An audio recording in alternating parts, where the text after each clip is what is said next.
मराठी गोष्टी. राधा आणि राघव यांची मैत्री म्हणजे एक मिसाल होती.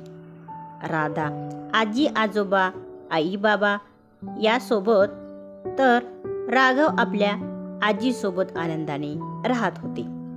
राधा वाचन लिखाण चित्रकला यात रमे, तर राघव क्रिकेट फुटबॉल अशा मैदानी खेळात त्यांच्या वेगवेगळ्या आवडीनिवडी हेच त्यांच्या मैत्रीचे वैशिष्ट्य होते. दोघेही न कंटाळता एकमेकांच्या आवडीचा मान ठेवून धमाल करायचे. शाळेतून घरी आले की आजोबांना बागकामात मदत करायचे. दोन्हीही आजी सोबत भजन गाणी म्हणायचे. इयत्ता 9वी पर्यंत त्यांचा दिनक्रम मजेत चालला होता. पण आता दोघे 10वीत गेले होते. वरच्या वर्गासोबत अभ्यास गृहपाठ तासिका यातही वाढ झालेली. मात्र राघव जुन्या सवयीपासून अलिप्त झालेला नव्हता. असेही नव्हते की त्याला अभ्यास करायला आवडायचे नाही, पण त्याला सवय झाली होती या दिनक्रमाची. हे सर्व त्याची आजी जाणून होती. एकटा आई वडिलांविना मुलगा म्हणून ती त्याला जास्त रागवत नसे, पण तिला काहीतरी करायला हवे होते. कारण आता प्रश्न राघवच्या भविष्याचा होता आणि 10वी त्याचा पाया होता. राघवच्या आजीने राधाकडे मदत मागायचे ठरवले. राधाने लगेच होकार भरला. आता राधाच्या मैत्रीची परीक्षा होती. तिला यात यश मिळणे दोघांसाठी महत्त्वाचे होते. तिला एक भन्नाट कल्पना सुचली. ते दोघे राधाच्या काकांकडे गावी गेले. तिथे ते 2 दिवस राहिले.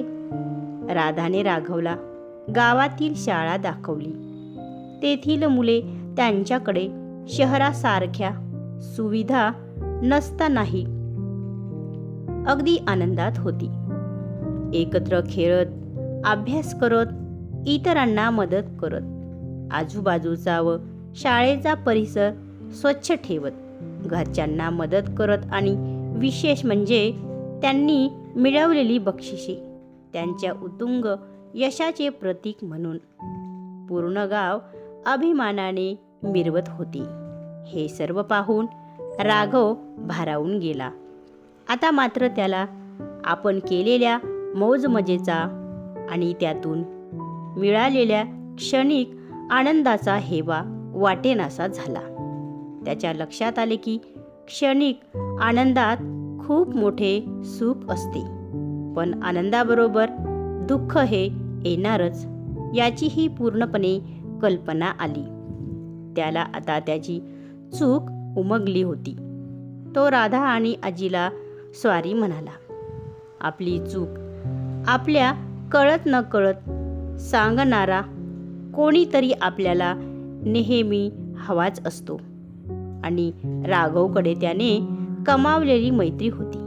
हा मैत्रीचा धागा राधा राघवच्या अनोख्या बंधनाला साजेसा होता. आता राघव राधासोबत राजी खुशी शाळेत जाऊ लागला.